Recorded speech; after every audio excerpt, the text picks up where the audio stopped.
Yon, magandang buhay. I'm back. Again, it's Mang Bless.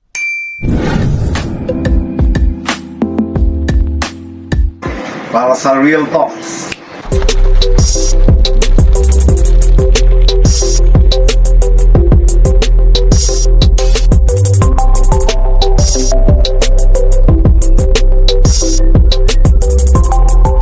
Magandang buhay.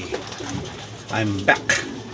It's Real Talk number 39 with Mang Bless. Ang word for today natin ay expectation. So, ano po ba expectation? So, yun po yung mga lagi nating inaasahan sa mga pangyayari.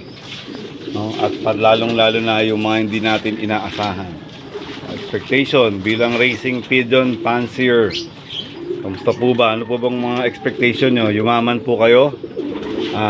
Sa tagal ko na po nagkakalapate, nasa mga almost 30 years, parang wala po ako talagang nakitang yumaman. As in yumaman po talaga. Yung iba dati na po talagang mga may kaya. Yung iba naman po ay nag-i-struggle sa maraming version ng panalo, pero yung yaman parang wala po ako. Kaya yan po ang ating change mode sana ng expectation. Na kaya po itong aking mga real talk ay para hindi lang makapag-inspire at para makapag-realize din po ng mga pangyayari bilang experience po. Ano pa ang ating mga expectation? Oh, yan sa mga inakay. Uy. Hi team, shout out muna ang aking OLR team. Napakadami kaya alam niyo na po kung sino po kayo. Yan, ready na po yung ating last batch. Pati ito kay Direct J, ready na rin po ito kaso lang busy sa gawain. Siningit ko lang po itong real talk dahil medyo napapanahon. Yan, balik po tayo sa expectation. Ano pa po ba? Siyempre, kadalasan positive ang expectation, pero may mga pangyayari po sana expect na rin natin, lalong-lalo na po minsan ang mga hindi gumagawa ng maganda kasi po marami pong kaibahan po yung talagang mga hobbies lang at dumadami na rin po yung talagang ibang intensyon ay sugal lang. Kaya nakakapag-isip din po ng at natutuksong mandaya yung iba dahil po sa mga involvement ng pera.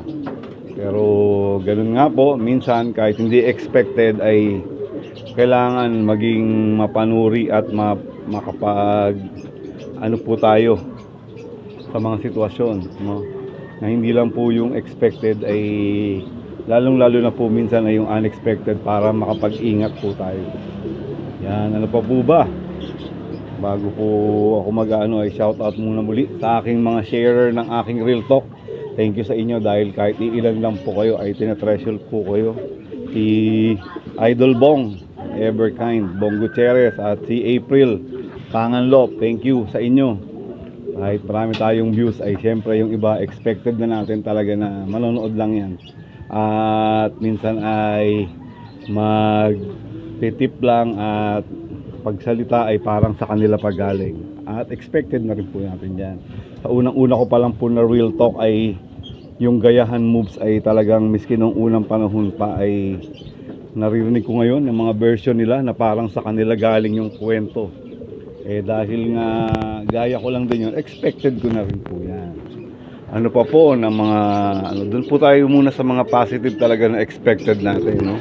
Habang nag-i-enjoy po tayo, expect po talaga natin na marami pong mga circumstances na mangyayari. Sa inakay lang, yung mga expected nating mananalo, biglang nawawala. Siyempre, kailangan po expect na rin tayo sa mga not so good sa paligid. Siyempre, mga mandaragit, mga manlalambat, at mga iba pa. At ang pinakamalungkot minsan na expectation natin ay yung mga club, no? Kasi expect natin napapabor sa atin lagi. Hindi po ganun yun. Sabi ko nga ay kailangan sa ikabubuti ng lahat. Minsan kahit hindi natin gusto, kailangan po tayong wag din po tayong ma-expect na lahat ng gusto natin ay masusunod. At para tayong bata na magtatantrums kapag hindi nasunod at magtatawag pa tayo ng mga kakampi. At sa patuloy na pag-i-expect natin, ay kailangan mag-expect tayo na bilang tao, pagiging mabuti, syempre kailangan natin ng tulong niyan, ng ating Panginoon. No?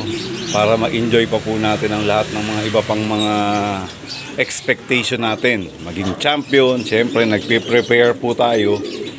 Kung paano tayo mag-prepare how to win, minsan ang iba ay prepare how to fail. Kaya expected nyo na po uli na malulungkot kayo, lalong-lalo na sa mga health. Kung hindi kayo mga prevention o kaya alam nyo na pong dating naglalabas ng may sakit, brinid nyo na naman, syempre, expect nyo na po yan na malamang pag nagkakaroon ng mga impacto o mga outbreak, damage na naman, dali na naman ang inyong mga team. Pero yung iba, happy-happy lang habang nagpapanik yung iba sa mga pero yung mga well-prepared at mga well at properly na organize ang kanilang mga preparation, na expected talaga nila na magiging healthy at magiging maganda ang kanilang team.